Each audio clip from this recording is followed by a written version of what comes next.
En 1837, dans la ville mexicaine de San Luis Potosí, 4 sœurs françaises tenaient la pension la plus respectable de la région. Pourtant, en l'espace de 2 années, 23 voyageurs fortunés y perdirent la vie dans des circonstances apparemment naturelles. Aucun médecin ne soupçonna jamais que derrière les sourires bienveillants des demoiselles Beaumont se cachait le système d'assassinat le plus méthodique jamais orchestré en terre mexicaine. Cette histoire, longtemps enfouie dans les archives consulaires de Mexico, révèle comment 4 femmes transformèrent l'hospitalité en piège mortel, exploitant les faiblesses d'un pays en pleine mutation politique pour édifier un empire criminel d'une sophistication terrifiante. San Luis Potosí, en cette année 1837, vivait les soubresauts des réformes libérales mexicaines. La jeune république, indépendante depuis 16 ans seulement, traversait une période de profonde instabilité politique. Le président Anastasio Bustamante venait de reprendre le pouvoir après avoir renversé le gouvernement libéral de Valentín Gómez Farías, et ses réformes centralisatrices bouleversaient l'économie locale. Les lois de nationalisation des biens du clergé, promulguées puis abrogées, avaient créé un climat d'incertitude juridique dont profitaient les spéculateurs sans scrupules. Les mines d'argent, piliers séculaires de la prospérité régionale, attiraient une foule d'investisseurs européens prêts à tout pour profiter de cette manne. Les concessions minières changeaient de main à un rythme effréné, alimentant une spéculation fébrile qui enrichissait les uns et ruinait les autres du jour au lendemain. Cette instabilité économique attirait naturellement tous ceux qui savaient tirer profit du chaos. Aventuriers, spéculateurs et malheureusement aussi les prédateurs les plus retors. Dans ce contexte tumultueux, la ville attirait une population cosmopolite d'une richesse inouïe. Diplomates européens en mission secrète négociaient des traités commerciaux avantageux pour leur gouvernement. Commerçants français établissaient de nouvelles routes commerciales vers l'Extrême-Orient via les ports mexicains. Ingénieurs allemands, formés dans les meilleures écoles techniques d'Europe, supervisaient l'installation d'équipements modernes dans les exploitations minières. Banquiers suisses étudiaient les possibilités d'investissement dans cette région aux ressources apparemment inépuisables. Armateurs britanniques exploraient les opportunités offertes par l'ouverture de nouveaux marchés. Tous ces hommes partageaient plusieurs traits communs. Ils voyageaient seuls, loin de toute surveillance familiale, transportaient des sommes considérables et cherchaient des hébergements discrets où mener leurs affaires à l'abri des regards indiscrets. La ville elle-même offrait un cadre idéal pour ces activités. Située à 2000 mètres d'altitude, elle jouissait d'un climat tempéré qui contrastait agréablement avec la chaleur étouffante des régions côtières. Ces rues pavées, bordées de demeures coloniales aux façades colorées, témoignaient d'une prospérité ancienne que les bouleversements politiques n'avaient pas entamée. La cathédrale, dont les tours jumelles dominaient la ville, abritait encore des trésors artistiques considérables, malgré les spoliations révolutionnaires.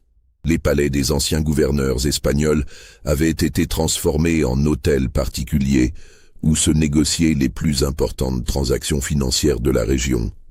C'est dans ce maelstrom d'opportunités et d'incertitudes que les 4 sœurs Beaumont avaient établi leur pension, rue d'El Carmen, dans une imposante demeure coloniale aux murs de pierre rose et aux patios ombragés par des lauriers roses centenaires.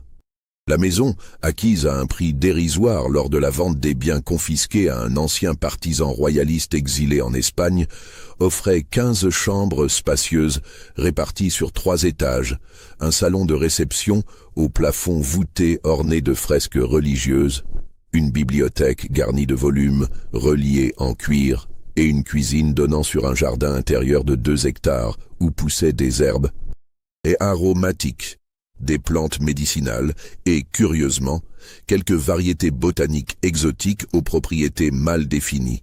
L'architecture de la demeure révélait l'ancienne opulence de ses propriétaires. Les sols de marbre italien, les boiseries sculptées de cèdre du Honduras, les tapisseries flamandes ornant les murs, les chandeliers de cristal de Bohême éclairant les pièces principales témoignaient d'un faste aristocratique que les nouvelles propriétaires avaient su préserver. Cette magnificence contrastait étrangement avec l'histoire officielle des sœurs Beaumont, prétendument ruinées par la faillite de leur père lyonnais. Isabelle, l'aînée, avait alors 44 ans. Grande et élancée, elle portait toujours des robes sombres de coupe impeccable qui accentuaient la pâleur marmoréenne de son visage aux traits d'une régularité classique. Ses cheveux noirs, invariablement tirés en chignon sévère selon la mode parisienne, encadraient des yeux d'un bleu glacier qui semblaient percer les secrets les plus intimes de ses interlocuteurs. C'était elle qui gérait les finances de l'établissement avec une rigueur de banquier et entretenait les relations avec les autorités locales. Son espagnol, dépourvu du moindre accent étranger, et sa connaissance approfondie des usages diplomatiques en faisaient l'interlocutrice naturelle des visiteurs de marque. Elle possédait cette faculté remarquable d'inspirer immédiatement confiance aux hommes d'affaires les plus méfiants qui se livraient à elle comme à une confidente de longue date. Célestine, 39 ans, possédait cette beauté discrète mais troublante qui mettait les hommes en confiance tout en éveillant leurs instincts protecteurs. Ses cheveux châtains aux reflets dorés, souvent ornés de fleurs fraîches cueillies dans le jardin, encadraient un visage aux traits doux que ne démentait jamais le sourire bienveillant qui illuminait ses lèvres roses. Elle dirigeait les cuisines avec une compétence remarquable, proposant un mélange raffiné de traditions culinaires françaises et de saveurs mexicaines qu'elle adaptait avec un art consommé au goût de chaque pensionnaire. Ses talents gastronomiques étaient réputés dans toute la ville, et nombreux étaient les notables locaux qui venaient à la pension uniquement pour goûter ses spécialités. Mais derrière cette façade de parfaite maîtresse de maison se cachait une connaissance approfondie de la chimie alimentaire et des propriétés toxicologiques des végétaux. Hortense, 36 ans, rayonnait d'une bonté maternelle qui apaisait instantanément les voyageurs fatigués par de longs périples. Ses gestes délicats, sa voix mélodieuse aux intonations caressantes, son regard empli de compassion en faisait l'infirmière idéale pour soigner les petits maux des pensionnaires. Elle possédait une connaissance encyclopédique des plantes médicinales, héritage, prétendait-elle, de sa grand-mère guérisseuse dans les campagnes lyonnaises. Sa chambre, située au 2e étage de la demeure, ressemblait davantage à un laboratoire d'apothicaire qu'à un appartement personnel. Étagères chargées de bocaux étiquetés, herbiers soigneusement classés, balances de précision, alambics miniatures, et une impressionnante collection d'ouvrages de médecine en plusieurs langues. Enfin, Victoire, la cadette de 33 ans, charmait par son érudition et sa maîtrise parfaite de l'art épistolaire.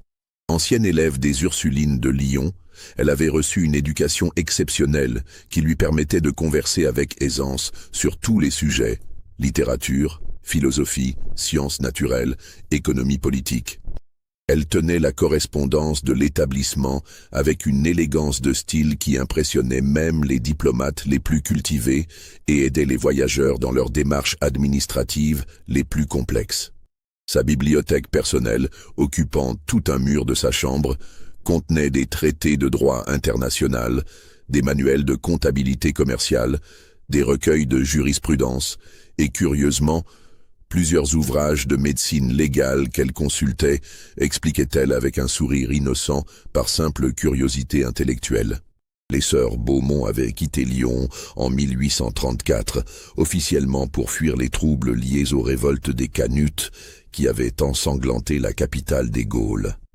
Leur père, Pierre-Henri Beaumont, négociant en soierie établi rue Mercière dans le cœur du quartier commerçant, était prétendument mort ruiné après l'effondrement de ses affaires lors des émeutes ouvrières de novembre 1831.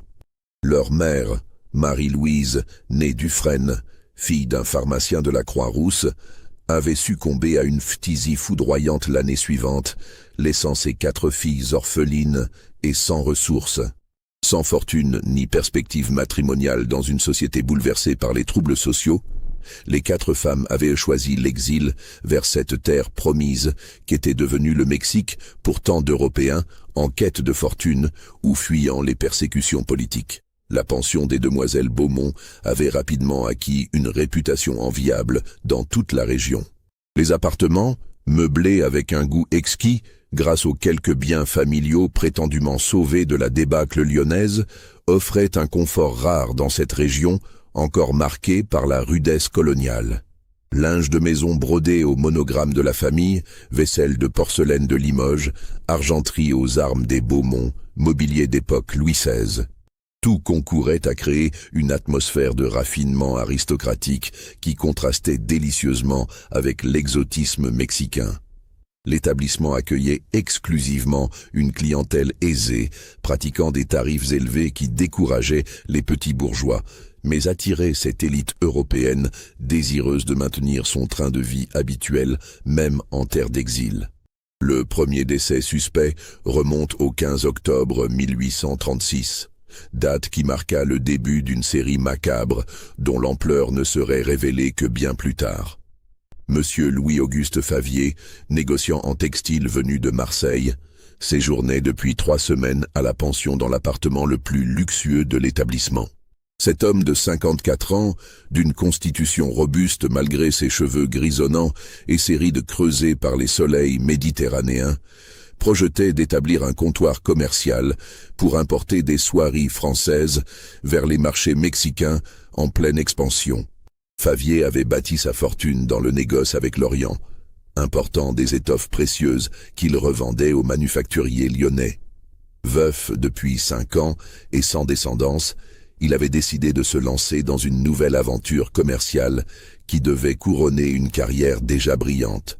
Ses relations dans les milieux financiers marseillais lui avaient permis de réunir un capital considérable pour cette entreprise ambitieuse. Le négociant marseillais transportait avec lui une somme considérable.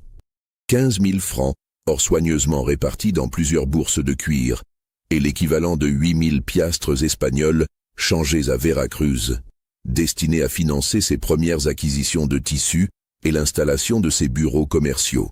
Il ne cachait pas sa richesse, arborant même avec une certaine ostentation une montre à gousset en or massif ornée des armes de sa famille, une bague sertie d'un diamant de 3 carats qu'il avait hérité de son grand-père armateur, et une chaîne de montre ornée de breloques rapportées de ses voyages en Extrême-Orient. Sa garde-robe témoignait également de son aisance. Redingote de drap anglais, gilet de soie brodé, chemise de batiste fine, chaussures de cuir italien confectionnées sur mesure. Favier avait rapidement conquis l'estime et l'affection des 4 sœurs par sa courtoisie naturelle et sa conversation brillante. Homme cultivé, grand lecteur, il possédait cette urbanité méridionale qui le rendait irrésistible en société. Chaque soir, il rejoignait la famille pour dîner dans le salon principal, racontant ses projets avec un enthousiasme contagieux et régalant ses hôtesses d'anecdotes savoureuses sur ses voyages commerciaux. Célestine lui préparait ses plats préférés, adaptant avec art les recettes provençales aux ingrédients locaux, bouillabaisse revisitée avec les poissons du Rio Grande, ratatouille aux légumes mexicains, tapenade relevée de piment doux. Hortense lui massait les tempes avec des huiles essentielles quand il se plaignait de maux de tête liés à l'altitude inhabituelle pour un homme du littoral. Victoire l'aidait à rédiger sa correspondance commerciale en espagnol, corrigeant ses barbarismes avec une patience toute maternelle. Quant à Isabelle, elle l'introduisit auprès des notables locaux, susceptibles de faciliter ses démarches. Banquier de la Casa de Cambio Hernandez, négociant en métaux précieux, consul honoraire d'Espagne. Le 14 octobre au soir, Favier semblait en parfaite santé et d'excellente humeur. Il avait dîné avec appétit d'un civet de lièvre aux épices douces, préparé par Célestine, accompagné d'un vin de Bordeaux Château Margaux 1828, qu'il avait lui-même apporté de France et qu'il réservait pour les grandes occasions. Le repas s'était prolongé tard dans la soirée, agrémenté de conversations sur l'avenir commercial du Mexique et les perspectives d'investissement dans la région. Vers 10 heures, il s'était retiré dans sa chambre après avoir remercié chaleureusement ses hôtesses pour leur hospitalité constante et leur avoir annoncé qu'il comptait rester encore au moins 1 mois pour finaliser ses projets. Il projetait de se lever tôt le lendemain pour visiter une filature située dans les faubourgs de la ville, où il espérait nouer des relations d'affaires fructueuses. Le matin du 15 octobre, Favier ne descendit pas prendre son petit déjeuner à 8 heures précises, comme il en avait l'habitude depuis son arrivée. Inquiète de cette absence inhabituelle chez un homme d'une ponctualité remarquable, Hortense monta frapper à sa porte avec la délicatesse qui la caractérisait. N'obtenant pas de réponse malgré ses appels répétés, elle redescendit chercher Isabelle pour l'informer de cette anomalie. Les deux sœurs remontèrent ensemble et utilisèrent le passe-partout pour pénétrer dans la chambre numéro 7, l'appartement de prestige que Favier occupait depuis 3 semaines. Elles découvrirent le négociant étendu sur son lit à baldaquin, encore vêtu de sa chemise de nuit en batiste brodée, les bras le long du corps dans une position qui suggérait un décès paisible survenu pendant le sommeil. Son visage, habituellement coloré par le hâle méditerranéen, avait pris une teinte livide inquiétante, et ses lèvres étaient légèrement violacées, comme s'il avait souffert d'une insuffisance respiratoire. Ses traits, figés dans une expression de surprise douloureuse, témoignaient cependant d'une agonie brève mais intense qui contredisait l'apparente sérénité de la scène. Le médecin local, le docteur Ignacio Vasquez, arriva 1 heure plus tard, après avoir été mandé en urgence par Isabelle. Cet homme âgé de 62 ans, formé à l'Université de Mexico où il avait obtenu ses grades avec les plus grands honneurs, jouissait d'une réputation solide dans toute la région pour sa compétence et son intégrité. Médecin des familles les plus aisées de San Luis Potosí, il avait traité pendant 40 ans toutes les maladies tropicales et connaissait parfaitement les pathologies affectant les Européens nouvellement arrivés dans la région. Son examen, mené avec la méticulosité qui le caractérisait, révéla tous les signes classiques d'une crise cardiaque foudroyante. Rigidité cadavérique précoce témoignant d'une mort survenue plusieurs heures auparavant, légère cyanose des extrémités indiquant une défaillance circulatoire, absence de blessures visibles ou de traces de violence, pupilles dilatées évoquant un arrêt cardiaque brutal. Il attribua ce décès inattendu à la conjugaison de plusieurs facteurs défavorables. L'âge du patient qui approchait de la soixantaine, l'altitude inhabituelle pour un homme habitué au niveau de la mer méditerranéenne, la chaleur exceptionnelle de cette saison qui mettait à rude épreuve les organismes européens, et probablement un excès de table lors du dîner de la veille. Les sœurs Beaumont manifestèrent une douleur sincère et profonde qui émut tous les témoins de cette tragédie. Isabelle pleura ouvertement en apprenant la nouvelle, expliquant entre ses sanglots combien elle s'était attachée à cet homme si généreux, si cultivé, si prévenant envers sa famille. Célestine s'effondra en apprenant qu'elle ne pourrait plus régaler ce convive exceptionnel de ses spécialités culinaires. Hortense se reprocha amèrement de n'avoir pas su déceler les signes avant-coureurs de cette crise fatale.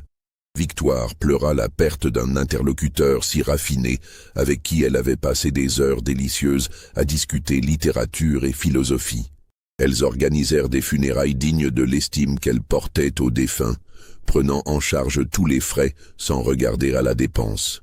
Le service religieux célébré en la cathédrale de San Luis Potosí par Monseigneur Herrera lui-même rassembla toute la communauté française de la ville ainsi que de nombreux notables mexicains qui avaient eu l'occasion d'apprécier la courtoisie du négociant marseillais. Les sœurs firent confectionner une couronne de fleurs exotiques dont les parfums embaumèrent toute la nef de la cathédrale. Victoire prononça même un éloge funèbre particulièrement émouvant, retraçant avec éloquence les qualités humaines du défunt et sa passion communicative pour les échanges commerciaux entre les peuples. Après les obsèques, les sœurs s'occupèrent avec un dévouement exemplaire de régler tous les détails de la succession. Elles retrouvèrent dans les papiers du défunt l'adresse de sa sœur unique à Marseille, Madame veuve Alphonse Girard, demeurant rue Canebière, à qui elles écrivirent une lettre de 4 pages, d'une sensibilité exquise, décrivant les derniers instants paisibles de leur frère et l'affection sincère que toute la pension lui portait. Elles y joignirent les effets personnels les plus précieux. Sa montre à gousset soigneusement emballée dans de la soie, sa bague aux diamants enveloppée dans un écrin de velours, et ses vêtements les mieux conservés qui pourraient servir de relique familiale. Curieusement, les importantes sommes d'argent que Favier transportait selon ses propres déclarations n'apparurent jamais dans l'inventaire officiel de ses biens personnels dressé par le greffier municipal. Interrogées avec déférence par le fonctionnaire chargé d'établir l'acte de décès, les sœurs expliquèrent avec une logique imparable qu'un homme si prévoyant avait probablement déposé ses fonds dans une banque locale avant de mourir, par prudence élémentaire. Elles suggérèrent de s'adresser en priorité à la Casa de Cambio Hernandez, l'établissement financier le plus réputé et le plus sûr de la ville, où les Européens fortunés avaient coutume de confier leurs capitaux. Malheureusement, malgré des recherches approfondies menées par les autorités compétentes, aucune trace d'un tel dépôt ne fut retrouvée, ni dans cet établissement, ni dans aucune autre banque de San Luis Potosí ou des villes environnantes. Les mois suivants virent se succéder d'autres décès dans des circonstances étrangement similaires, suivant un schéma qui ne deviendrait évident qu'avec le recul. En novembre 1836, ce fut au tour de Wilhelm von Stauffen, ingénieur prussien de 38 ans, de succomber à ce qui ressemblait à une violente dysenterie tropicale d'une virulence exceptionnelle.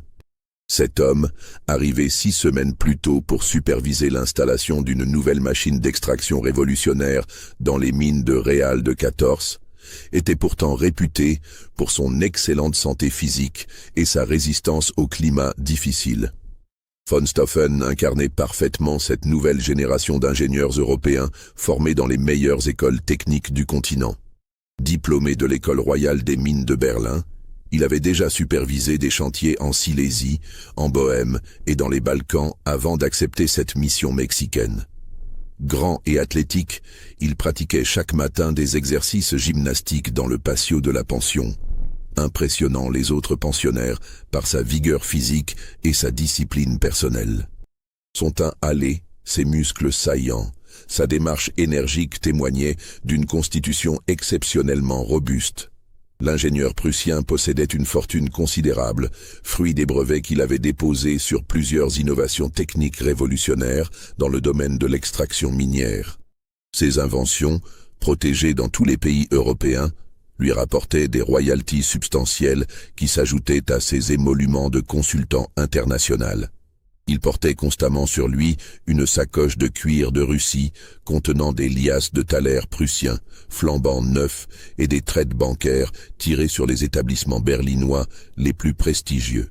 Sa garde-robe, bien que fonctionnelle, témoignait de son aisance. Costume de drap anglais résistant aux intempéries, bottes de cuir moldave, montre de précision suisse. La veille de sa mort, von Stauffen avait reçu par courrier diplomatique une importante somme d'argent expédiée par ses commanditaires berlinois pour financer l'achat d'équipements supplémentaires nécessaires à l'installation de sa machine révolutionnaire. Il avait d'ailleurs fait part de sa satisfaction aux 4 sœurs, expliquant que cette arrivée de fonds lui permettrait d'accélérer considérablement ses travaux et de retourner en Prusse dès le printemps suivant. Le 23 novembre au soir, après un dîner apparemment normal où il avait fait honneur au coq, au vin préparé par Célestine, l'ingénieur se plaignit de crampes abdominales inhabituelles qui lui tordaient le ventre par vagues douloureuses. Hortense accourut immédiatement avec sa sollicitude coutumière et lui prépara une tisane de camomille additionnée de miel pour calmer ses douleurs intestinales. Malgré ce remède traditionnel, l'état du malade empira rapidement. Vers minuit, des gémissements de plus en plus forts montèrent de sa chambre, alertant toute la maisonnée. Célestine accourut la première et le trouva en proie à des nausées violentes qui le secouaient convulsivement. Elle lui apporta une bassine de porcelaine et resta à son chevet pour l'assister dans ses moments de faiblesse, épongeant son front couvert de sueur froide et lui prodiguant des paroles réconfortantes. Malgré ses soins attentifs et dévoués, von Stauffen s'affaiblissait rapidement, perdant ses forces à vue d'œil. Les crampes se succédaient par vagues de plus en plus rapprochées, alternant avec des périodes d'épuisement complet. Au petit matin, il avait sombré dans un coma profond dont il ne sortit jamais, son organisme rongé par un mal mystérieux qui défiait tous les remèdes traditionnels. Le docteur Vasquez, mandé en urgence dès les premiers symptômes alarmants, diagnostiqua une dysenterie tropicale particulièrement virulente, probablement causée par l'ingestion d'eau contaminée ou d'aliments avariés. Il expliqua avec l'autorité de son expérience que certains Européens, même les plus robustes en apparence, supportaient mal l'adaptation aux épices locales et aux parasites intestinaux présents dans l'eau des puits régionaux. L'ingénieur prussien fut inhumé dans le cimetière municipal après un service religieux sobre mais digne organisé par les sœurs Beaumont. Sa sacoche de cuir contenant sa fortune ne fut jamais retrouvée, malgré les recherches minutieuses effectuées dans sa chambre et dans toute la pension.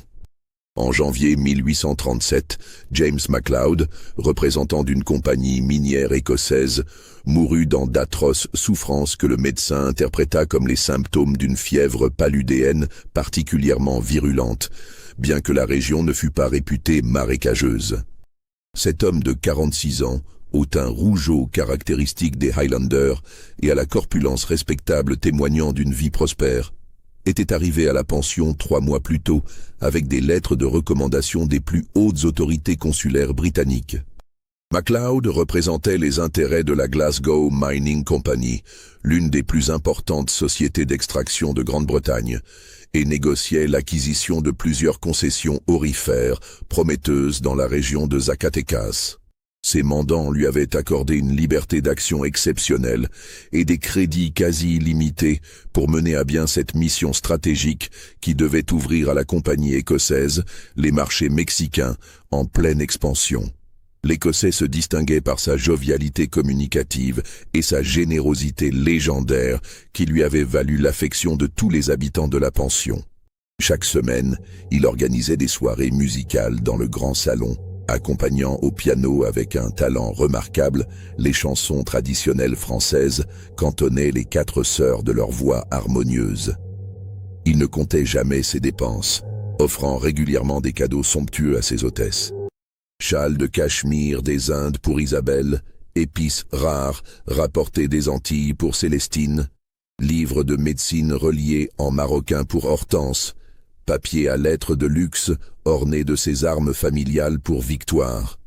MacLeod transportait sa fortune considérable sous 2 formes principales. Lettres de change tirées sur la banque de Glasgow pour les montants les plus importants, et souverains d'or anglais qu'il conservait dans un coffret d'acajou fermé à double tour pour les dépenses courantes.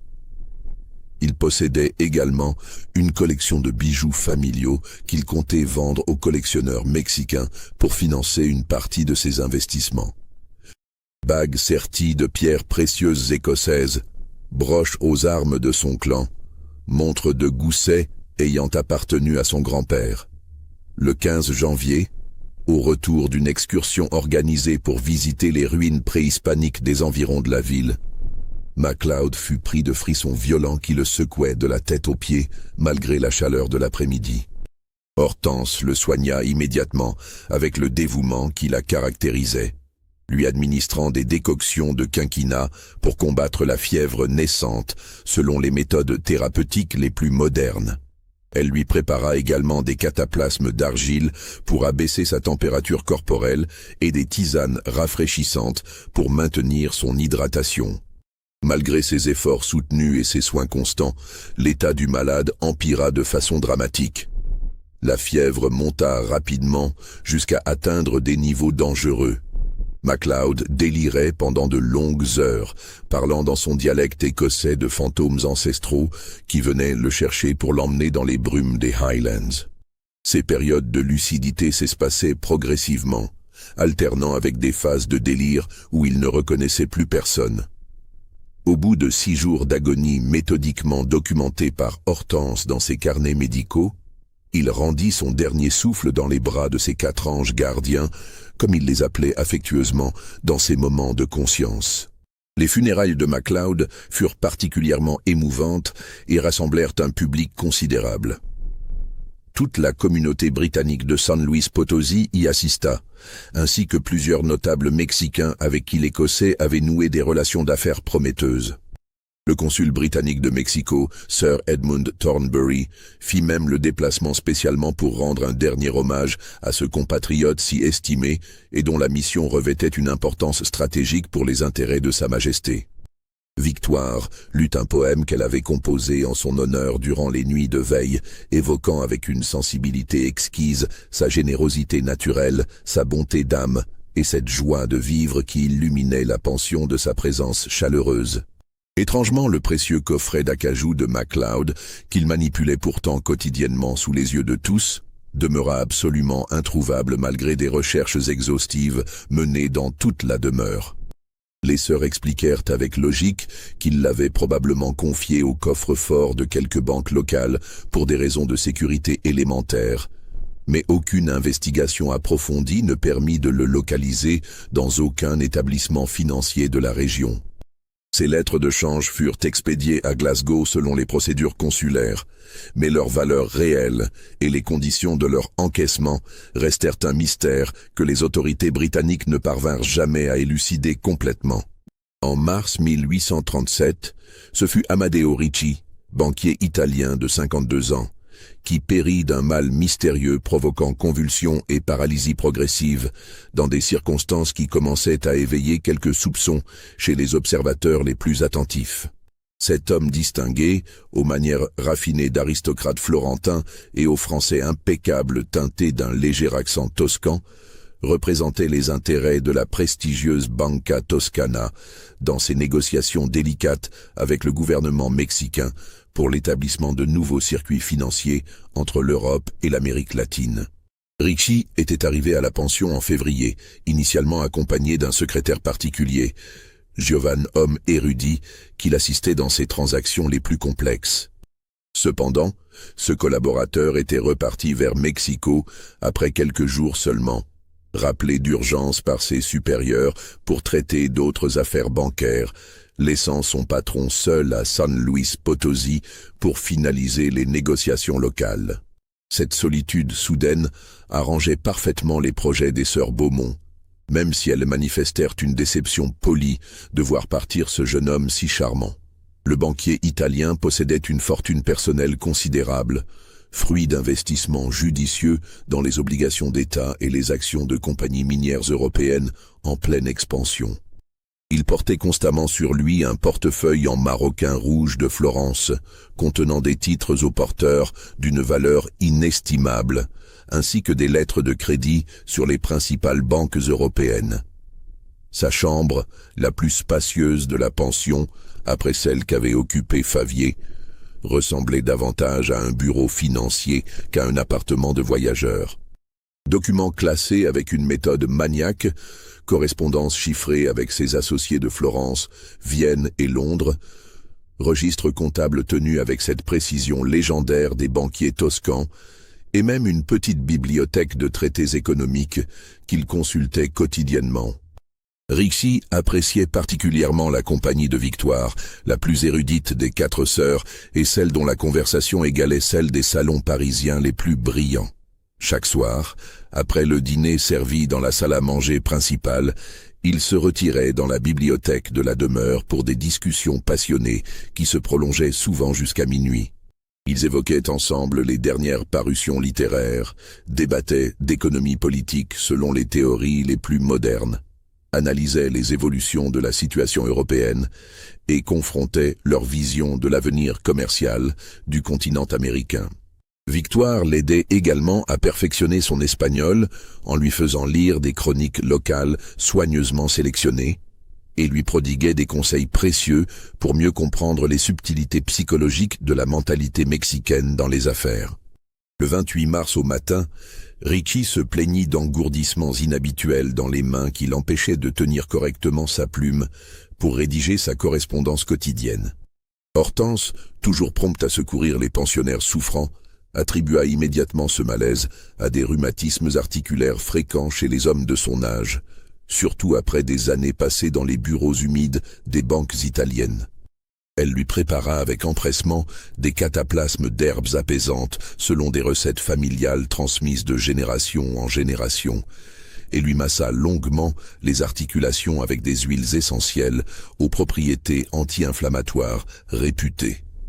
Mais les symptômes s'aggravèrent de façon inexorable et particulièrement inquiétante. Le banquier perdit progressivement l'usage de ses membres inférieurs, puis supérieurs, selon une progression méthodique qui évoquait certaines pathologies neurologiques décrites dans les traités médicaux les plus récents. Sa parole devint confuse et hésitante, ses pensées se brouillaient par moments, et des spasmes douloureux le secouaient par intervalles réguliers, comme s'il était soumis à quelque torture invisible. Son visage, habituellement coloré par la bonne santé toscane, prit progressivement une teinte cireuse particulièrement alarmante. Le docteur Vasquez, mandé en urgence par Isabelle, qui feignait parfaitement l'inquiétude la plus sincère, resta perplexe devant ce tableau clinique inhabituel qui ne correspondait à aucune des pathologies tropicales qu'il connaissait par 40 années de pratique. Après un examen approfondi et de multiples consultations de ses manuels médicaux, il évoqua prudemment une possible intoxication alimentaire d'origine végétale, peut-être causée par des champignons vénéneux que le malade aurait consommés lors d'une promenade en campagne. Cette hypothèse semblait d'autant plus plausible que Ricci était un amateur passionné de mycologie et collectionnait avec enthousiasme les spécimens rares qu'il trouvait dans les environs de la ville lors de ses excursions botaniques hebdomadaires. L'agonie du banquier dura 3 jours entiers, pendant lesquels les 4 sœurs se relayèrent à son chevet avec un dévouement exemplaire, lui prodiguant tous les soins possibles et priant à haute voix pour son rétablissement. Isabelle fit même venir à grands frais un médecin réputé de Mexico, le docteur Hernandez, spécialiste des empoisonnements et des maladies rares, mais celui-ci arriva malheureusement trop tard pour sauver le malheureux. Ricci mourut dans la nuit du 31 mars, emportant avec lui le secret de ses dernières volontés et des codes d'accès à ses comptes bancaires les plus confidentiels. Son précieux portefeuille en maroquin rouge, qu'il ne quittait jamais et gardait même sous son oreiller pendant son sommeil, ne fut jamais retrouvé malgré les recherches minutieuses effectuées par les autorités dans chaque recoin de sa chambre. À chaque fois, selon un rituel désormais bien établi, les sœurs Beaumont manifestaient une douleur sincère et organisaient des obsèques dignes du rang social de leurs pensionnaires disparus. Elles prenaient contact avec les familles éprouvées par des lettres d'une sensibilité parfaite, réglaient personnellement tous les derniers détails administratifs avec une efficacité remarquable qui forçait l'admiration et accompagnait même parfois les dépouilles jusqu'au cimetière en versant des larmes qui semblaient authentiques à tous les témoins. La communauté européenne de San Luis Potosí leur était infiniment reconnaissante de ces attentions délicates envers leurs compatriotes défunts et de la dignité avec laquelle elles honoraient leur mémoire. Pourtant, certains détails commençaient à intriguer quelques observateurs particulièrement attentifs aux coïncidences troublantes. Le père Miguel Santos, vénérable prêtre de la cathédrale qui célébrait tous ses services funèbres avec une régularité croissante, remarquait avec un malaise grandissant que tous ces hommes mouraient invariablement seuls, sans aucun témoin direct, toujours pendant la nuit ou aux premières heures du jour quand le sommeil était le plus profond. De plus, leurs biens personnels, si ostensiblement exhibés de leur vivant, semblaient étrangement diminués par rapport aux descriptions détaillées qu'ils en faisaient à leurs interlocuteurs lors de leurs conversations quotidiennes. Le consul de France à Mexico, M. Édouard Lacroix, diplomate expérimenté de 58 ans, commençait également à s'interroger sur cette série de coïncidences statistiquement improbables.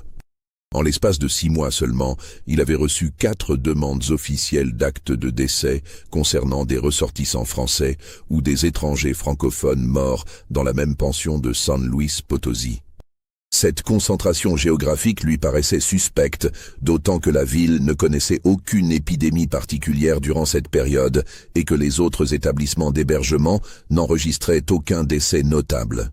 Ces années d'expérience consulaire lui avaient appris à déceler les anomalies dans les rapports de routine, et quelque chose dans cette affaire éveillait ses instincts d'ancien enquêteur. Face à ces interrogations légitimes, le consul Lacroix décida de confier discrètement une enquête préliminaire à M. Théodore Arnaud, attaché consulaire de 35 ans, qui possédait une solide formation juridique acquise à la faculté de droit de Paris et une expérience précieuse des investigations financières développées lors de précédentes missions en Amérique du Sud. Ancien clerc de notaire parisien, avant d'embrasser la carrière diplomatique par goût de l'aventure et des voyages, Arnaud avait déjà résolu plusieurs affaires délicates concernant des Français disparus en territoire étranger. L'attaché consulaire reçut pour mission officielle d'inspecter les conditions de vie de la communauté française locale et de rédiger un rapport détaillé sur les facilités offertes aux voyageurs compatriotes dans cette région, en pleine expansion économique. Cette couverture parfaite lui permettrait de mener ses investigations sans éveiller les soupçons éventuels des personnes impliquées dans ces décès suspects. Arnaud arriva à San Luis Potosí le 15 avril 1837 par la diligence régulière qui reliait Mexico à cette ville prospère en 3 jours de voyage. Homme de taille moyenne, aux traits fins intelligents et au regard perçant d'observateur professionnel, il portait avec élégance le costume sombre réglementaire des fonctionnaires consulaires.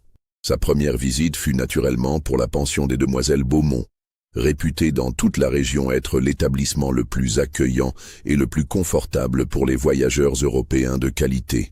Il fut reçu avec tous les égards dus à son rang diplomatique et à sa mission officielle. Isabelle en personne lui fit visiter les appartements disponibles, vantant avec une éloquence persuasive le confort exceptionnel et la tranquillité de sa maison comparée aux autres hébergements de la ville. Célestine lui proposa gracieusement de goûter quelques-unes de ses spécialités culinaires qui faisaient l'admiration de tous leurs pensionnaires.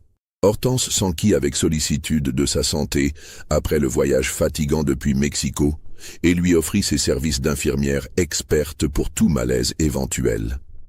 Victoire lui présenta ses services pour toute correspondance officielle ou démarche administrative complexe auprès des autorités locales.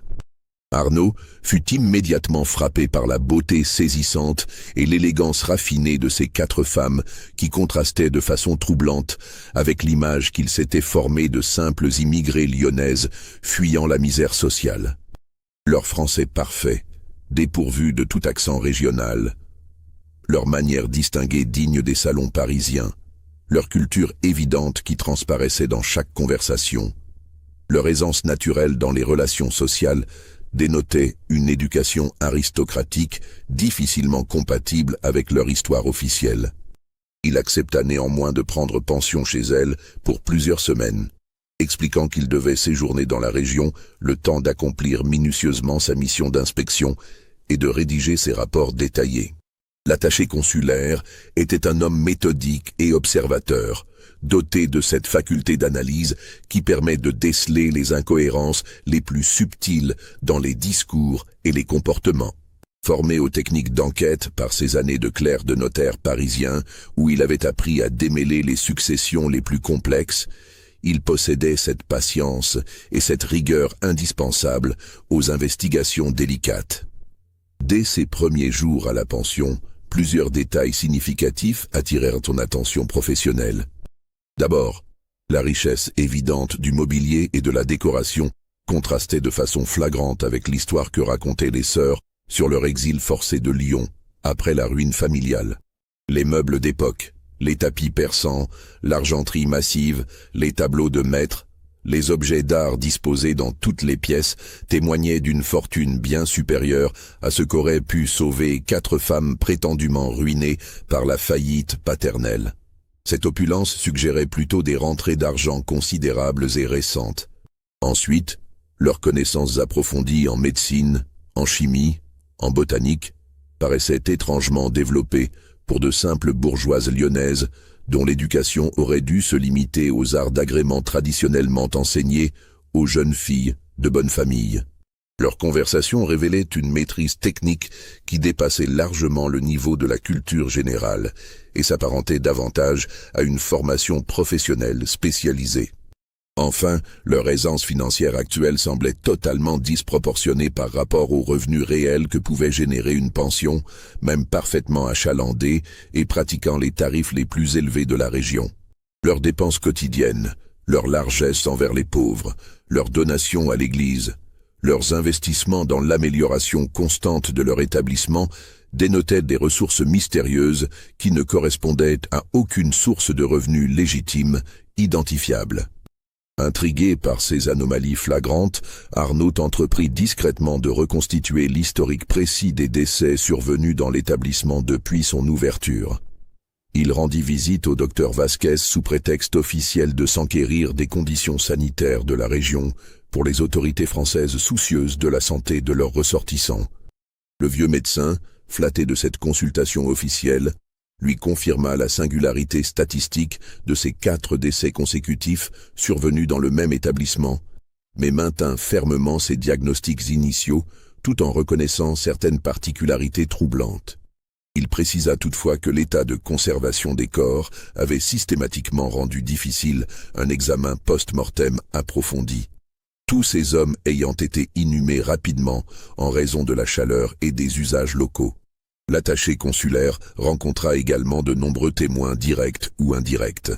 Commerçants qui avaient eu des relations d'affaires avec les défunts, employés de la pension qui avaient côtoyé quotidiennement les victimes, membres influents de la communauté européenne qui les avaient fréquentés dans diverses circonstances sociales, fonctionnaires municipaux qui avaient traité leurs dossiers administratifs.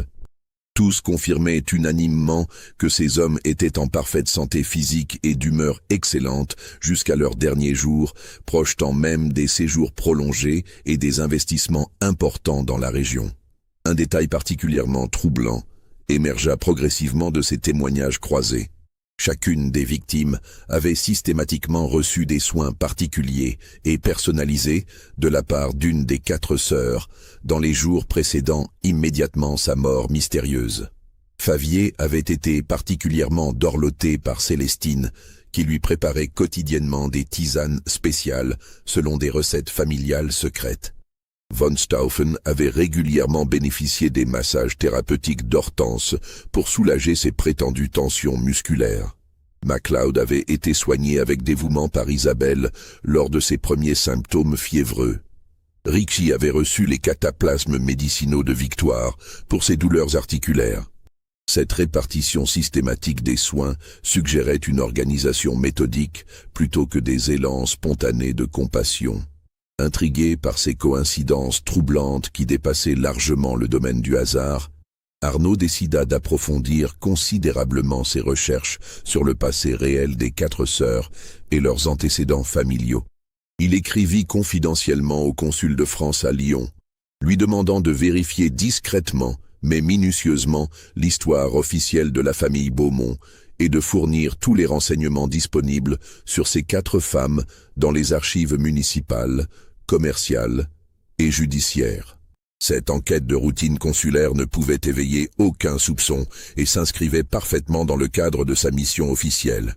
La réponse, qui lui parvint 3 semaines plus tard par courrier diplomatique sécurisé, fut absolument révélatrice et confirma ses pires soupçons. Aucune famille Beaumont, négociant en soierie rue Mercière, n'était répertoriée dans les registres commerciaux lyonnais des 20 dernières années, malgré des recherches exhaustives dans toutes les archives disponibles. En revanche, 4 femmes correspondant exactement au signalement physique et aux âges des sœurs avaient effectivement quitté Lyon en 1834, mais sous les noms véritables d'Isabelle, Célestine, Hortense et Victoire Deschamps, fille de Jean-Baptiste Deschamps, maître apothicaire établi dans le quartier populaire de la Croix-Rousse. L'affaire Deschamps avait défrayé la chronique judiciaire lyonnaise pendant plusieurs mois en 1833, alimentant tous les journaux locaux et passionnant l'opinion publique par ses aspects sordides. Jean-Baptiste Deschamps était fortement soupçonné d'avoir fourni personnellement du poison à sa propre épouse pour qu'elle élimine discrètement un riche client dont elle était devenue la maîtresse et qui menaçait de révéler leur liaison adultère. L'enquête judiciaire approfondie avait révélé que les 4 filles Deschamps possédaient toutes des connaissances exceptionnellement approfondies en pharmacologie et en toxicologie, héritées de leur formation précoce et intensive auprès de leur père, qui les employait comme assistantes dans son officine depuis leur plus jeune âge. Le dossier judiciaire, reconstitué par les soins du consul lyonnais, révélait des détails particulièrement troublants sur l'éducation reçue par ces 4 femmes. Dès l'âge de 12 ans, elles assistèrent leur père dans la préparation des remèdes les plus complexes, manipulant quotidiennement des substances toxiques, apprenant à calculer les dosages précis selon les constitutions physiques, étudiant les effets des différents poisons sur l'organisme humain. Cette formation intensive, déguisée en apprentissage familial traditionnel, leur avait donné une maîtrise technique qui rivalisait avec celle des médecins les plus expérimentés. Bien que les preuves fussent finalement insuffisantes pour une condamnation pénale définitive, les soupçons pesant sur la famille avaient été suffisamment lourds pour ruiner complètement leur réputation sociale et commerciale. La clientèle bourgeoise avait déserté l'officine. Les fournisseurs avaient rompu leur contrat. Les voisins les fuyaient ostensiblement. Face à cet ostracisme social insupportable et aux menaces de violence populaire, la famille avait préféré s'exiler discrètement pour échapper au scandale et tenter de refaire sa vie sous une nouvelle identité dans un pays où leur passé serait inconnu. Ces révélations accablantes confirmaient tous les soupçons d'Arnaud et expliquaient parfaitement l'origine des compétences médicales suspectes des 4 sœurs, ainsi que leur changement d'identité si bien orchestré. Mais il lui fallait encore établir des preuves irréfutables de leur culpabilité dans les morts mystérieuses de San Luis Potosí et découvrir leur méthode précise pour pouvoir les confondre devant un tribunal. L'attaché consulaire décida de poursuivre son enquête avec une extrême prudence, conscient qu'il évoluait désormais en terrain particulièrement dangereux. Il fit semblant d'être régulièrement souffrant de maux bénins et sollicita innocemment les soins d'Hortense pour observer minutieusement ses méthodes thérapeutiques et analyser la composition de ses préparations. La jeune femme lui prépara effectivement diverses décoctions à base de plantes qu'elle cultivait soigneusement dans le jardin secret de la pension, des onguents qu'elle fabriquait selon des formules héritées de sa grand-mère, et des cataplasmes aux propriétés supposées curatives. Arnaud fit analyser discrètement ces préparations par un pharmacien de Mexico, ancien condisciple de ses études parisiennes, qui avait émigré au Mexique et jouissait d'une réputation scientifique irréprochable. Les résultats de ces analyses chimiques dépassèrent ses appréhensions les plus pessimistes.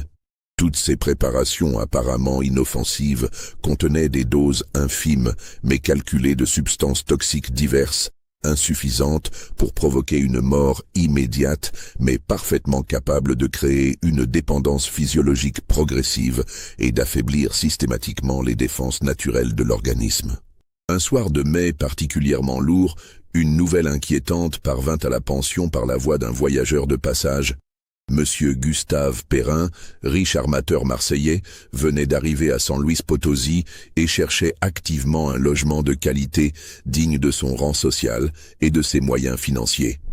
Les sœurs Beaumont se montrèrent immédiatement et vivement intéressées par ce nouveau client potentiel, se renseignant avec une curiosité suspecte sur sa fortune, ses projets, sa situation familiale.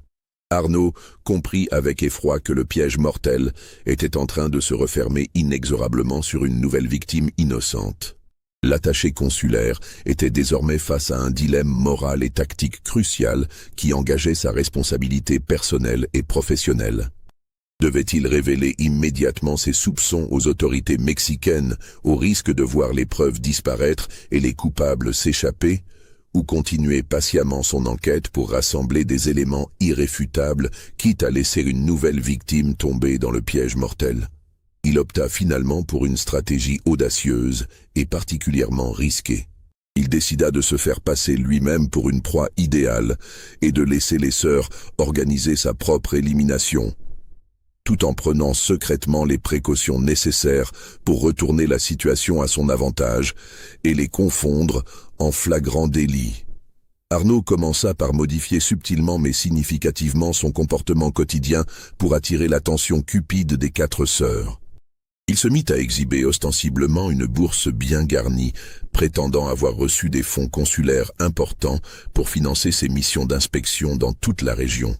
Il évoqua devant ses hôtesses un héritage familial conséquent qu'il venait prétendument de recevoir de son grand-oncle décédé, riche banquier parisien sans descendance directe. Il laissa traîner négligemment dans sa chambre de fausses lettres bancaires, soigneusement contrefaites, attestant de dépôts substantiels à son nom dans plusieurs établissements financiers européens prestigieux.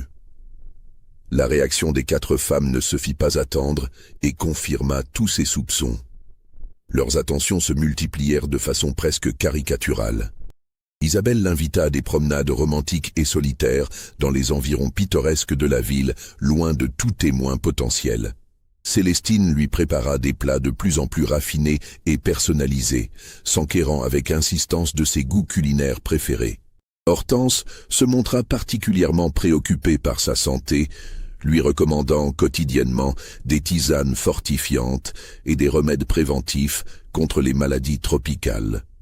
Victoire l'aida complaisamment à rédiger de prétendus rapports consulaires confidentiels, prenant ainsi connaissance de ses activités quotidiennes et de ses projets futurs. Parallèlement à cette comédie dangereuse, Arnaud avait discrètement établi un réseau d'informateurs locaux qui lui permettait de surveiller les activités suspectes des sœurs. Le père Santos, intrigué par ses propres observations sur les morts mystérieuses et séduit par la personnalité de l'enquêteur, accepta de l'aider en échange de la promesse que justice serait rendue aux victimes. Un employé de la poste locale, moyennant une rémunération généreuse et la garantie de l'immunité consulaire, lui communiquait régulièrement la liste détaillée des envois effectués par les sœurs Beaumont vers l'étranger. Un commis de la Casa de Cambio Hernandez, corrompu par l'or français, lui signalait scrupuleusement toutes leurs opérations financières et leurs manipulations de devises. Les informations recueillies par cette surveillance systématique révélèrent progressivement un système criminel parfaitement organisé et d'une sophistication remarquable. Chaque mois, les sœurs expédiaient discrètement des sommes importantes vers diverses banques européennes, utilisant habilement des prête-noms différents et des circuits financiers complexes pour brouiller les pistes. Elles possédaient plusieurs comptes secrets sous de fausses identités soigneusement construites, alimentés régulièrement par des versements en or et en devises étrangères, provenant de sources non identifiées officiellement. Plus troublant encore, Arnaud découvrit progressivement que leur réseau criminel s'étendait largement au-delà de San Luis Potosí et formait probablement une véritable toile d'araignée continentale. Des correspondances codées partaient régulièrement vers d'autres villes mexicaines où séjournaient temporairement des Européens fortunés. Guadalajara, Puebla, Veracruz, Mexico elle-même. Il commençait à soupçonner l'existence d'une organisation criminelle internationale dont les 4 sœurs n'étaient peut-être qu'un maillon régional, certes important mais non unique. Le mystère s'épaissit considérablement quand Arnaud apprit par ses investigations généalogiques l'existence d'une 5e sœur Deschamps, prénommée Augustine, qui n'avait jamais quitté la France et dont le sort demeurait mystérieux. Ses recherches approfondies révélèrent qu'elle était décédée dans des circonstances particulièrement suspectes à Lyon en 1834, quelques mois seulement avant le départ précipité de ses sœurs pour le Mexique. Son testament, rédigé in extremis sur son lit de mort par un notaire complaisant, léguait intégralement tous ses biens aux 4 autres sœurs, leur fournissant ainsi les capitaux nécessaires à leur installation mexicaine. Cette découverte jetait un éclairage sinistre et définitif sur les véritables motivations des sœurs Beaumont. Elles avaient probablement commencé leur carrière criminelle en France même, éliminant froidement leur propre sœur pour s'emparer de son héritage substantiel et financer leur exil vers des cieux plus cléments. Ce premier meurtre familial avait été parfaitement maquillé en mort naturelle grâce à la complicité active de leur père, lui-même déjà initié aux pratiques criminelles depuis l'affaire d'empoisonnement de 1833 qui avait ruiné sa réputation mais affûté ses compétences homicides. Au début du mois de juin 1837, l'armateur marseillais Gustave Perrin s'installa effectivement à la pension des demoiselles Beaumont dans des circonstances qui ne pouvaient qu'éveiller l'intérêt criminel de ses hôtesses. Cet homme de 48 ans, à la barbe soigneusement taillée selon la mode bourgeoise et aux manières respectables de négociants prospères, correspondait parfaitement au profil type des victimes précédentes par sa situation personnelle et financière. Perrin incarnait cette nouvelle génération d'entrepreneurs français qui profitaient de l'ouverture des marchés latino-américains pour développer des empires commerciaux transcontinentaux. Veuf depuis 5 ans après un mariage heureux mais sans descendance, il avait décidé de consacrer le reste de sa vie à une aventure commerciale ambitieuse qui devait couronner une carrière déjà brillante dans le négoce méditerranéen. Ses relations dans les milieux financiers marseillais, construites patiemment pendant 20 années d'activité, lui avaient permis de réunir un capital considérable pour cette entreprise révolutionnaire. L'armateur transportait avec lui une fortune qui dépassait largement celle de ses prédécesseurs. Plus de 30 000 francs, or répartis stratégiquement dans plusieurs cachettes secrètes. Des lettres de crédit sur les principales banques européennes pour un montant équivalent. Et surtout, un carnet d'adresses commerciales d'une valeur inestimable contenant les coordonnées de tous ses correspondants dans le monde entier. Son projet consistait à établir une ligne régulière de navires entre Marseille et Veracruz, révolutionnant ainsi les échanges commerciaux entre l'Europe et le Mexique. Perrin fut immédiatement séduit par l'accueil chaleureux et raffiné des 4 sœurs qui déployèrent pour lui leur charme avec un art consommé. Il loua sans hésiter leurs appartements les plus luxueux et ne ménagea pas ses compliments sur la qualité exceptionnelle de leurs services comparés aux autres établissements qu'il avait fréquentés au cours de ses voyages. Très rapidement, une routine quotidienne s'établit selon le schéma désormais parfaitement rodé par les meurtrières. Petit déjeuner en compagnie d'Isabelle, qui lui prodiguait des conseils avisés sur les investissements locaux et les personnalités influentes. Déjeuner préparé avec amour par Célestine, selon ses goûts personnels soigneusement étudiés. Après-midi de repos sous la surveillance attentive d'Hortense qui veillait à sa santé. Soirée de correspondance avec l'aide précieuse de Victoire qui l'assistait. Dans la rédaction de ses lettres d'affaires, Arnaud observait cette mise en scène macabre avec un mélange de fascination professionnelle et d'effroi personnel. Il reconnaissait exactement le même schéma méthodique que pour les victimes précédentes.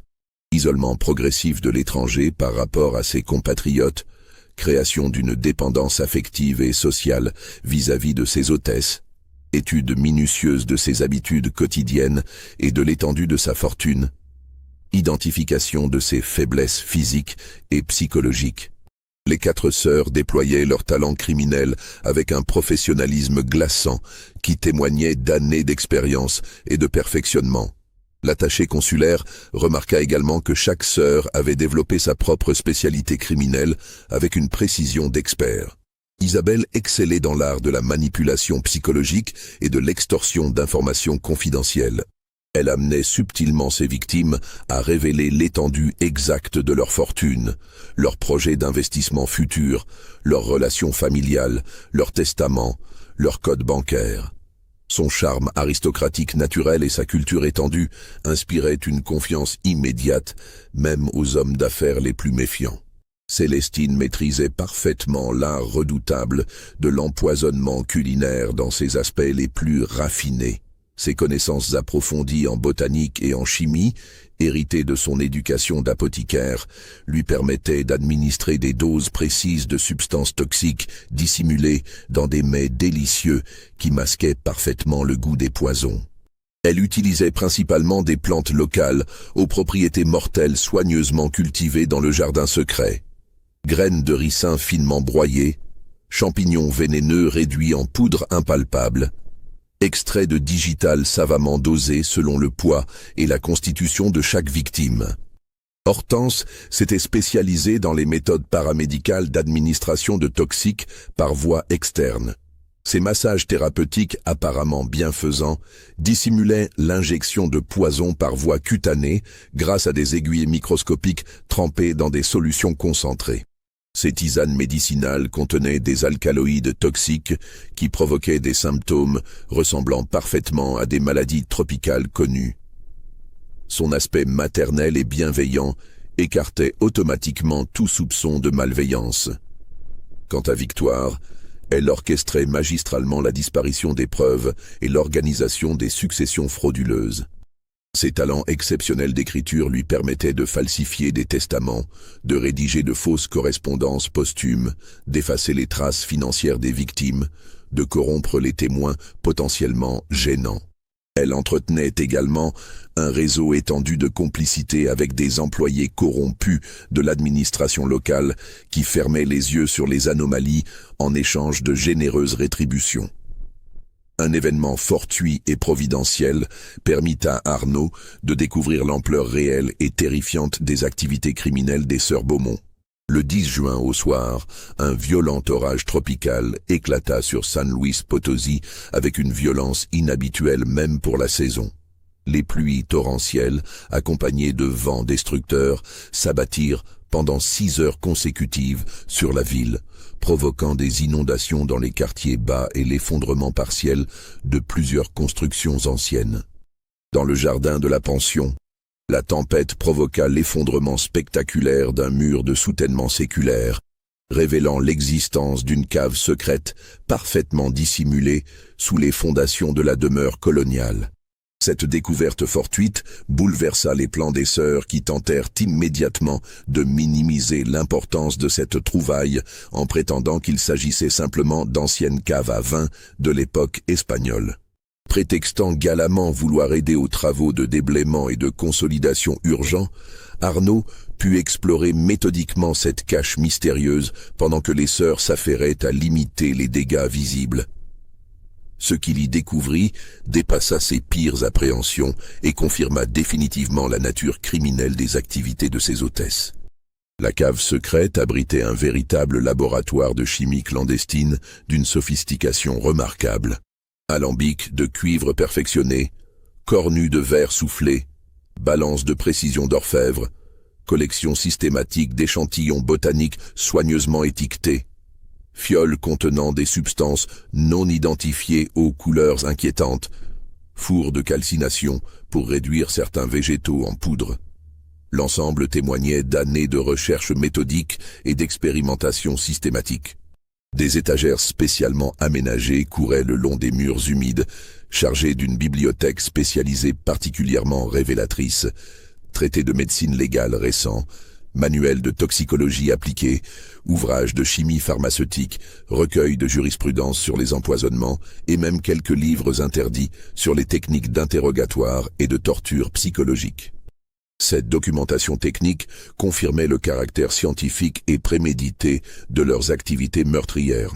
Plus terrifiante encore, Arnaud découvrit des registres détaillés et méticuleusement tenus, consignant les méthodes d'assassinat utilisées pour chaque victime avec une précision digne d'un rapport médical. Favier avait été empoisonné à la digitaline pure, administrée dans son vin de Bordeaux favori, à une dose calculée pour provoquer un arrêt cardiaque en moins de 6 heures. Von Stoffen avait succombé à une dose massive d'arsenic blanc dissimulée dans sa tisane de camomille quotidienne et administrée progressivement pendant 3 jours. MacLeod était mort d'une injection de curare, concentrée pratiquée pendant son sommeil à l'aide d'une seringue hypodermique. Ricci avait été intoxiqué par des spores de champignons vénéneux mexicains mélangés à ses cataplasmes médicinaux. Les registres révélaient également l'existence terrifiante d'autres victimes non répertoriées officiellement par les autorités locales. Des voyageurs isolés, sans famille, ni relations susceptibles de s'inquiéter de leur disparition, dont les morts n'avaient jamais été signalés au consulat. Mendiants étrangers, aventuriers solitaires, déserteurs militaires, tous ces hommes sans attache avaient servi de cobayes pour perfectionner les techniques d'empoisonnement avant leur application aux victimes officielles plus fortunées. Le nombre total des meurtres s'élevait probablement à plus de 40 depuis l'installation des sœurs au Mexique. Arnaud découvrit également les preuves matérielles d'un système de dissimulation des corps particulièrement élaboré. Certaines victimes expérimentales n'étaient pas mortes paisiblement dans leur lit comme les clients officiels, mais dans cette cave secrète où elles étaient séquestrées et torturées pour révéler l'emplacement de leurs richesses cachées ou les codes d'accès à leurs comptes bancaires. Des chaînes scellées dans les murs, des instruments de contrainte, des tables d'interrogatoire témoignaient de ces pratiques abominables. Muni de ces preuves irréfutables et accablantes, Arnaud devait maintenant agir rapidement pour sauver Perrin de son sort funeste et faire arrêter les criminels avant qu'elles ne puissent détruire les preuves ou s'échapper. Mais il se heurtait à un obstacle majeur et particulièrement frustrant. Les sœurs Beaumont avaient noué des relations privilégiées et lucratives avec plusieurs autorités locales corrompues qui bénéficiaient directement de leur largesse et fermaient délibérément les yeux sur leurs activités suspectes. Le chef de la police municipale, Don Fernando Salinas, recevait régulièrement des gratifications substantielles pour éviter toute enquête approfondie sur les décès survenus à la pension. Le juge d'instruction, licenciado Miguel Vasquez, était lui-même propriétaire de terrains qu'il avait achetés grâce au prêt consenti par les sœurs. Le maire en personne, Don Carlos Mendoza, entretenait une liaison secrète avec Isabelle, qui le tenait sous son emprise par ce moyen de chantage efficace. Cette corruption systématique paralysait toute action légale traditionnelle et contraignait Arnaud à chercher d'autres voies pour faire triompher la justice. L'attaché consulaire décida de jouer sa dernière carte en révélant son identité véritable et ses découvertes à Perrin lui-même, espérant que la collaboration de la victime désignée lui permettrait de confondre les meurtrières. La révélation fut un choc terrible pour l'armateur marseillais qui refusa d'abord de croire à cette réalité cauchemardesque. Comment ces femmes si charmantes, si prévenantes, si cultivées, pouvaient-elles dissimuler des instincts si meurtriers ? Mais les preuves matérielles découvertes dans le laboratoire secret et les registres détaillés des crimes précédents finirent par le convaincre de la véracité terrifiante de ces accusations. Perrin fut d'abord saisi d'une panique compréhensible en réalisant qu'il était la prochaine victime désignée d'un système d'assassinat parfaitement rodé. Mais sa formation d'homme d'affaires habitué aux situations de crise lui permit de retrouver rapidement son sang-froid et d'envisager les moyens de retourner la situation à son avantage. Les deux hommes convinrent d'un plan audacieux pour confondre les meurtrières en les piégeant dans leur propre méthode. Perrin continuerait à jouer parfaitement son rôle de proie naïve et confiante tout en prenant secrètement toutes les précautions nécessaires pour éviter l'empoisonnement fatal. Arnaud alerterait discrètement le commandant de la garnison militaire de San Luis Potosí, seule autorité locale, échappant complètement à l'influence corruptrice des sœurs Beaumont.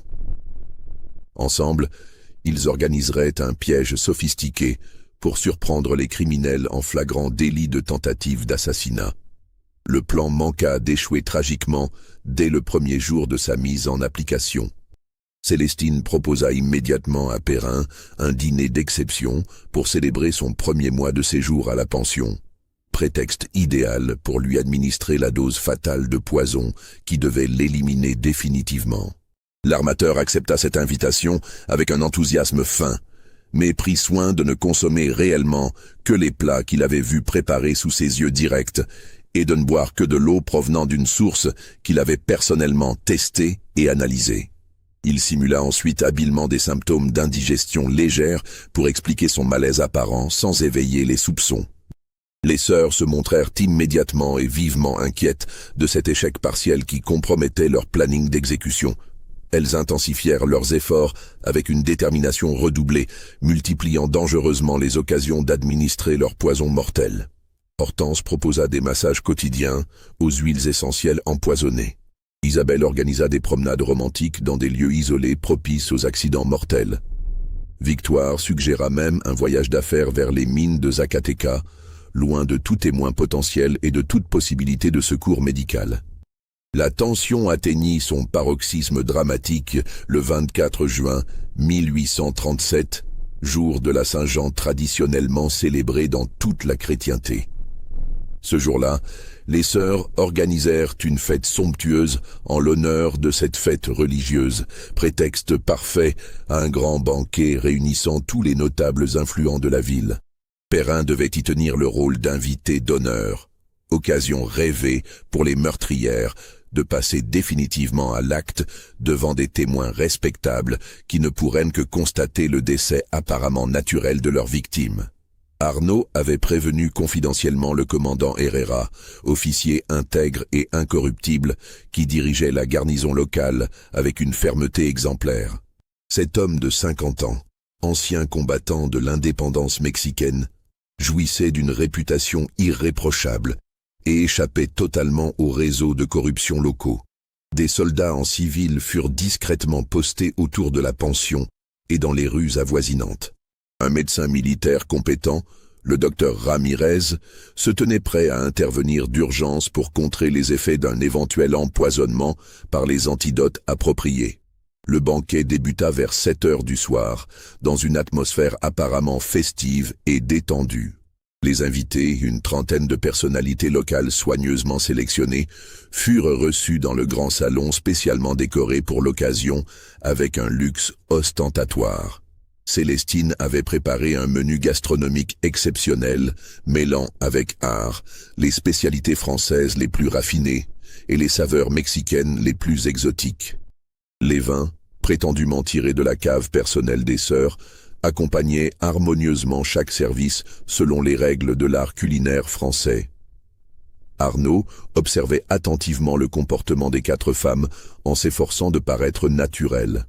Elles affichaient une décontraction parfaite qui témoignait de leur expérience criminelle. Mais leurs regards se croisaient fréquemment comme pour se coordonner selon un plan préétabli. Isabelle dirigeait discrètement les opérations, adressant des signes imperceptibles à ses sœurs pour synchroniser leurs actions. Le moment fatidique approchait inexorablement. Vers 9 heures précises, Célestine apporta solennellement le plat de résistance. Un gigot d'agneau aux herbes aromatiques spécialement préparé pour Perrin, selon une recette familiale secrète. L'armateur, parfaitement préparé à cette épreuve, fit semblant de le déguster avec un appétit gourmand, tout en évitant soigneusement d'en avaler la moindre parcelle. Il dissimulait habilement les morceaux dans sa serviette damassée ou les faisait tomber discrètement au sol pour les chiens de la maison. 10 minutes plus tard exactement, selon le timing prévu par les complices, Perrin commença sa simulation magistrale. Il porta théâtralement la main à sa gorge, feignit des difficultés respiratoires de plus en plus marquées, se plaignit de vertiges violents qui l'obligeaient à s'appuyer au meuble. Les invités s'alarmèrent progressivement. Hortense accourut immédiatement avec sa trousse de secours habituelle, proposant une potion calmante qui devait achever définitivement le travail commencé par le gigot empoisonné. C'est à cet instant précis et dramatique qu'Arnaud donna le signal convenu avec ses complices militaires. Les soldats en civil se dévoilèrent simultanément et cernèrent hermétiquement la maison. Le commandant Herrera fit irruption dans le salon de réception avec ses hommes en armes, révélant la véritable identité de l'attaché consulaire et ordonnant l'arrestation immédiate des 4 sœurs pour assassinats multiples, association de malfaiteurs et haute trahison envers l'État mexicain. La confrontation qui suivit cette arrestation spectaculaire révéla progressivement l'étendue extraordinaire et terrifiante du système criminel mis en place par les sœurs Beaumont au cours de leurs années d'activité mexicaine. Face aux preuves matérielles accablantes découvertes dans leur laboratoire secret et aux témoignages concordants des survivants, elles tentèrent d'abord de nier catégoriquement toute implication criminelle, puis d'accuser mutuellement leurs complices présumés, avant de finalement avouer une partie de leurs crimes, tout en minimisant leurs responsabilités personnelles. L'interrogatoire, mené conjointement par Arnaud et le commandant Herrera, selon les méthodes d'investigation les plus modernes, mit progressivement au jour un réseau criminel d'une sophistication absolument inouïe pour l'époque. Les 4 femmes avaient développé leurs compétences meurtrières pendant des années entières, perfectionnant méthodiquement leurs méthodes par l'expérimentation systématique et l'étude scientifique des réactions physiologiques de leurs victimes. Leur formation initiale d'apothicaire leur avait certes donné les bases chimiques indispensables, mais elles avaient considérablement élargi leur savoir criminel par la lecture assidue d'ouvrages spécialisés et l'observation clinique minutieuse de leurs victimes successives. Isabelle révéla qu'elles avaient d'abord testé leur poison sur des indigents et des malades en phase terminale dans les hospices lyonnais, se faisant passer pour des infirmières bénévoles animées par la charité chrétienne. Ces premières expériences clandestines leur avaient permis de calculer les dosages précis nécessaires selon les constitutions physiques et d'étudier méthodiquement les symptômes provoqués par chaque substance toxique. Cette période d'apprentissage criminel avait duré plus de 2 ans avant leur passage aux victimes véritables. Célestine admit froidement qu'elle avait personnellement empoisonné leur propre sœur Augustine pour s'emparer de son héritage familial et financer leur exil vers le Mexique.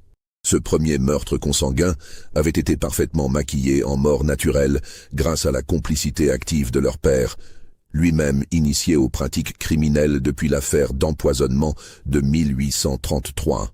Augustine avait été lentement intoxiquée pendant 6 mois avec des doses homéopathiques d'arsenic qui provoquaient les symptômes d'une phtisie galopante. Hortense confessa avec un détachement glaçant avoir développé une véritable passion morbide pour l'observation scientifique des agonies humaines.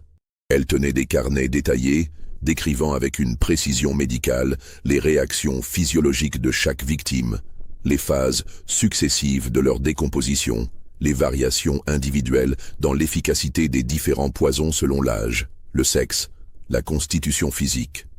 Cette documentation macabre et systématique servait à perfectionner leur technique meurtrière pour les assassinats suivants. Victoire révéla l'existence troublante de complices nombreux et bien placés dans d'autres villes mexicaines et même dans plusieurs pays européens. Le réseau criminel s'étendait géographiquement de Veracruz à Guadalajara, en passant par Mexico et Puebla, mais aussi vers La Havane, Buenos Aires et même certaines villes françaises et italiennes. Des correspondants locaux facilitaient l'identification préalable de victimes potentielles, fournissaient des renseignements confidentiels sur leur fortune personnelle, organisaient l'effacement systématique des traces compromettantes. Certains complices étaient des employés corrompus de banques internationales, d'autres des fonctionnaires consulaires véreux, d'autres encore des membres du clergé dévoyés. L'enquête approfondie menée dans les semaines suivantes révéla que les sœurs Beaumont avaient réussi à accumuler une fortune absolument colossale grâce à leurs activités criminelles systématiques. Leurs comptes bancaires secrets dissimulés en Suisse, en Angleterre et en France contenaient l'équivalent de plusieurs millions de francs, or, somme proprement astronomique pour l'époque. Elle possédait également des biens immobiliers considérables dans diverses capitales européennes, acquis sous de multiples fausses identités grâce aux capitaux extorqués à leurs victimes successives. Plus troublant encore pour les enquêteurs, l'investigation approfondie découvrit l'existence d'un commanditaire mystérieux et particulièrement influent qui finançait et coordonnait leurs activités criminelles depuis l'Europe. Les lettres codées retrouvées dans leur correspondance secrète faisaient référence systématique à un certain Monsieur Vincent, personnage énigmatique qui donnait ses instructions précises depuis Paris et prélevait une commission substantielle sur leurs profits criminels selon un pourcentage préétabli. Ce monsieur Vincent était probablement le cerveau organisateur d'une véritable organisation criminelle internationale, spécialisée dans l'élimination méthodique d'Européens fortunés voyageant isolément à l'étranger. Les sœurs Beaumont n'étaient manifestement qu'une cellule opérationnelle de ce réseau tentaculaire qui possédait également des ramifications actives dans d'autres pays d'Amérique latine, en Afrique du Nord, et peut-être même dans certaines régions d'Asie où les Européens commençaient à s'aventurer pour le commerce. L'identité réelle de ce commanditaire suprême ne fut jamais établie avec certitude absolue malgré les efforts considérables déployés par les autorités. Les services secrets français menèrent leur propre enquête parallèle avec tous les moyens dont ils disposaient, mais ne parvinrent qu'à identifier plusieurs suspects potentiels sans pouvoir déterminer lequel était véritablement impliqué. Un ancien banquier déchu après l'effondrement de la monarchie de Juillet, un aventurier enrichi dans le commerce triangulaire et ruiné par l'abolition de la traite, ou encore un noble désargenté cherchant à reconstituer sa fortune ancestrale par tous les moyens possibles. Le procès retentissant des sœurs Beaumont s'ouvrit solennellement le 15 septembre 1837 devant le tribunal militaire de San Luis Potosí, juridiction choisie pour éviter toute corruption des magistrats civils locaux. L'affaire provoqua immédiatement un scandale considérable dans toute l'Amérique latine et même en Europe. La presse mexicaine, française, espagnole et britannique suivit passionnément les débats quotidiens, révélant progressivement au grand public horrifié les méthodes effroyables de ces anges de la mort qui avaient transformé l'hospitalité en piège mortel. Les témoignages se succédèrent pendant 3 semaines entières devant un public nombreux et captivé. Les familles endeuillées des victimes, venues spécialement d'Europe à grands frais pour assister au débat, décrivirent avec émotion la douleur immense causée par la disparition brutale de leurs proches et la spoliation révoltante de leurs héritages légitimes. Les experts médicaux les plus réputés expliquèrent en détail la sophistication diabolique des techniques d'empoisonnement utilisées et leur efficacité redoutable. Les enquêteurs exposèrent méthodiquement les ramifications internationales impressionnantes du réseau criminel et ses méthodes d'organisation.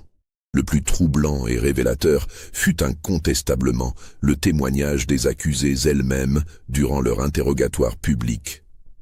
Loin de manifester le moindre remords sincère pour leurs crimes abominables, elles revendiquèrent leur forfait avec un cynisme glacial qui stupéfia l'assistance.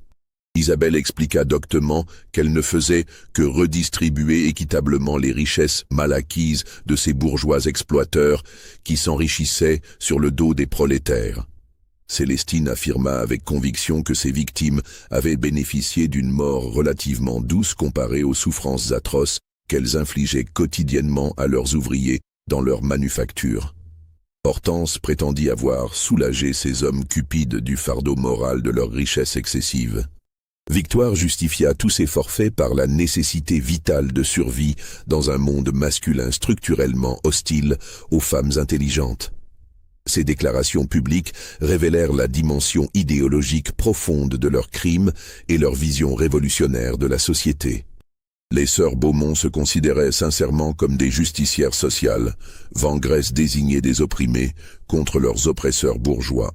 Leur éducation dans les milieux ouvriers lyonnais, témoins directs des injustices flagrantes du capitalisme industriel naissant, avait nourri une haine viscérale et définitive contre la bourgeoisie qu'elles canalisaient méthodiquement dans leurs activités meurtrières systématiques. Le 28 septembre 1837, après des délibérations qui durèrent 2 jours complets, le tribunal militaire prononça sa sentence définitive et irrévocable.